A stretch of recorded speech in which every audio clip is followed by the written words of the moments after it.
Ironically,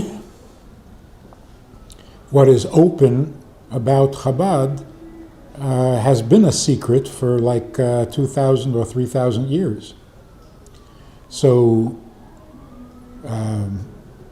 it's really the secret of Torah, because the Torah was given at Mount Sinai on four layers or four dimensions. One of them is called the secret dimension. The sod, the secret meaning behind every word and every idea in the Torah. And that was really kept secret even from many of the great scholars. Only select among the scholars were allowed to delve into this hidden or esoteric part of the Torah. Chassidus is the ultimate secret part of Torah that should no longer be a secret. Now, when we talk about secret, we don't mean some dangerous piece of information that people should not be aware of. When we talk about secret part of Torah, we're talking about the most personal and the most intimate part of Torah. And the reason it's a secret is because it's sensitive, it's precious, and it can be misunderstood. Not dangerously, just disappointingly. Like when people have a personal issue or subject that is close to their heart, it's their secret. So there's nothing dangerous about it. The only concern is, who do I share sensitive ideas with? Obviously, with sensitive people. And sensitive means it won't be abused. If I share my secret with you, I trust that you will treat it with the respect and with the proper etiquette, and you won't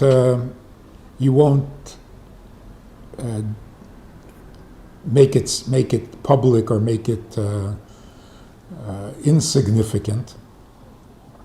And that's why even great scholars, without that sensitivity, were not invited into this sensitive area. So let's take a quick look in a brief thumbnail sketch. What is the secret of Torah, and how is Chabad making it available? When we read the Torah on face value, like let's say the 10 Commandments, thou shalt not, I am God your God, remember the Sabbath to keep it holy. It doesn't sound very personal. Although there is the statement that God's a jealous God and therefore will not tolerate other gods. That's a bit of a personal insight into himself. But other than that, it just sounds like a list of do's and don'ts that are maybe brilliant and vital to life on earth, but certainly nothing sensitive. So that's the surface understanding of the Torah. As you get a little deeper, and as you go further in time, like in the times of the prophets, God becomes a little more personal. He tells us when he's upset and why he's upset and how upset he is. So it's becoming more personal, which means we're getting to see what is creation to him. We've gotten instruction on how we should live and what is important in our lives. But we didn't create the world. So what's in it for him? Why did he create the world? What investment does he have? What is his concern? Slowly, over the millennia, we get to see a little more of God's personal investment and his reaction to the world becoming what he wants it to be or going in the wrong direction. So, just logically. In the beginning, there was just God. He alone existed because he is eternal, because he is infinite, because he's God. He is the original being. Then he created the world. The most logical, pertinent, relevant question is why? Why would a perfect being who has a perfect existence and no trouble from his creations, why would he bother creating? What would disturb that perfect idyllic picture? There's just God, he's everywhere, he's everything, and there's no contradiction. He is one and only. There's no conflict, there's no division. It's all one and it's all wonderful. What disturbed that? What instigated the creation of the world? Well, if we study Hasidic philosophy, and even if you go back to Kabbalah, we get to understand that there can't be anything that instigates God's behavior. Nothing can motivate him because nothing existed besides him. So when people say God created the world because he wanted to be kind to his creations, but there were no creations, and there was no kindness, there was just him.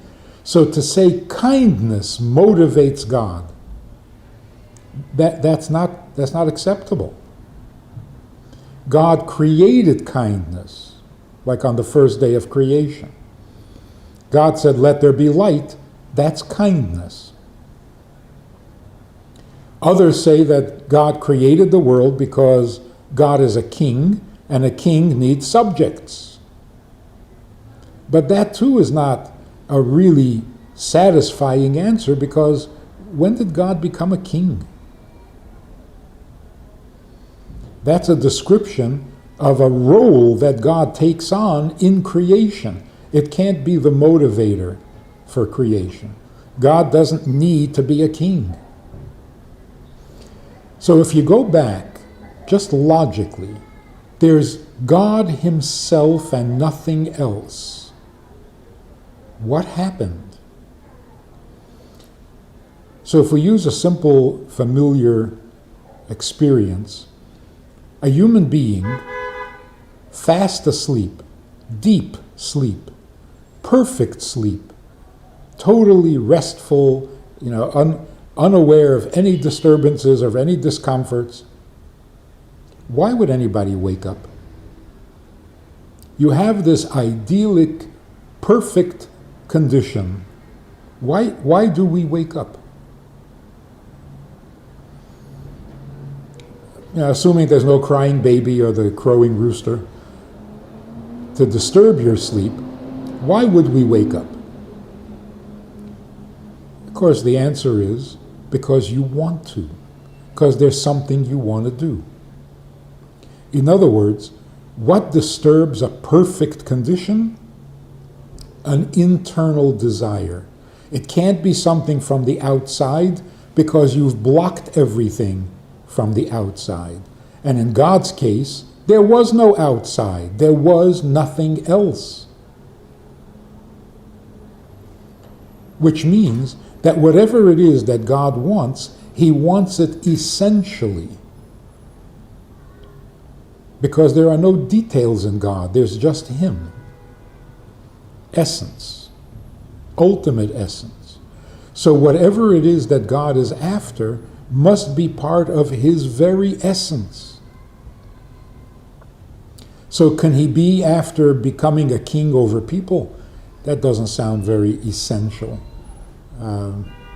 Anything else we can think of, out of kindness, out of creativity, out of the desire to be revealed and known, none of this really satisfies the question. So now here's what we're told. The secret of Torah is that every commandment in the Torah, every word in the Torah, is essentially Him. That's Him. Shabbos is Him, Tefillin is Him, Mikveh is Him. That's Him. So when He reveals Himself at Mount Sinai, which is called a revelation, what is He revealing? His essential being. In creation, God conceals His essential being. And that's why we have to be reminded that there's a creator to the world. Because the world kind of makes you forget. Gives the impression that it was not created and didn't need to be created. So of course we can discover God through nature. But by realizing that this could not have created itself. So it's a process of elimination that leads us to the conclusion that there must be a creator. But it doesn't tell us why He created the world. The Torah does. Because again, every word in Torah is a description of His essential self. Because nothing else exists yet. So the Torah is literally Him. That's the secret of Torah. And that's contained in the Zohar, in the Kabbalah, where it says, God and His Torah are one. Torah is not a product that God creates, it's Him.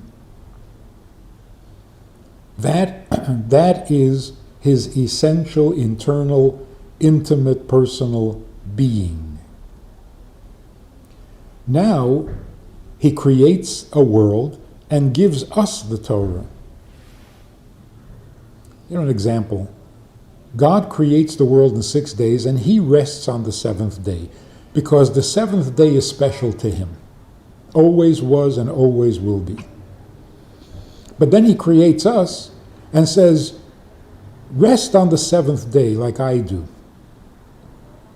So what is He saying? He's saying, I am all about Shabbos, and I need you to join me in that Shabbos. So He's taking the mitzvahs that are essentially Himself and giving it to us, or inviting us to participate in His mitzvah. Now, if somebody gives you a part of Himself that is so essential and so intimate that you cannot separate them. Where there's God, there is Shabbos. Where there is Shabbos, there is God. It's Him. And yet He gives it to you. When someone shares his most intimate self with you, what does that tell you about what he thinks of you? Very much like a man asking a woman to marry him. It's not about some activity, it's not about something, it's the essence of me needs the essence of you to be joined together. That's the secret. The secret is the world was created out of God's need, not out of our need, because we don't need this. So why was it kept secret for so long? Because if a person is somewhat insensitive, a little callous, a little jaded, when God comes and says, this is really about my need, we might have the tendency to lose respect. Like Groucho Marx's joke about I would never join a country club that would accept me as a member. Some people would say, a God who needs me, I've lost all respect for Him. But that's so insensitive. And so most scholars in every part of the world teach an invulnerable God, a God that can't need anything. And that's why He's God, because you're needy, but He is not. And so you worship Him because He has all the answers. He has all the keys. Everything is His. and he doesn't need you, but you desperately need him. That's been the picture for most of history. To tell the world, to tell the average person in the street, God actually needs you far more than you need him. Because you didn't create yourself, you didn't ask to be created, you didn't need to be created. And whatever needs you have, they're only going to last 80, 90, 100 years, and then you won't need them anymore. So at best it's temporary, at worst it's a headache. The need to eat 3 times a day, it's disturbing. So who really needs? Who is really invested in this vast eternal plan? And for people who want to fix the world, tikkun olam, very nice of you to want to fix the world. But imagine you want to fix the world. How much does God, who created it, want to fix the world? So if you feel that need, imagine how much he feels it. So every mitzvah we do now takes on a whole new meaning. When we say serve God with joy, we're saying 2 amazing things. First of all, you can serve God. Now, if he needed nothing, if he was invulnerable and needed nothing, how do you serve him? Can you serve him? So if he is this perfect God that you worship because he is above and beyond all needs, and that's why you're going to serve him, but now you can't serve him because he doesn't need you. So saying serve God with joy tells us, if we can see the secret meaning behind those words, that he is actually depending on us. And when we do a mitzvah, we are literally serving his need, his vast eternal plan. The second thing we're saying is serve God with joy. If you want to be happy, and this goes back to what you were describing about the search for meaning, why do human beings have to find meaning? What's wrong with, eat, drink, and be merry, and tomorrow you'll die? What's wrong with that? Why are we always looking for meaning, as if we have to justify our existence? Because we do have to justify our existence. Because we didn't need to exist for ourselves. So why did he create us, and why are we here? It's a very good question. The answer is, if you serve God, you will find joy, because it will answer these questions that you were asking. It'll tell you where you belong in the scheme of things. It'll tell you how you are indispensable to him. It'll tell you what he needs from you, and this is your purpose, and this is your objective, and this is your contribution, and now you're a partner with him in creation. Everything starts to make sense. Everything goes better with Torah. I thought I'd throw that in. Things go better with mitzvahs. So that is the secret.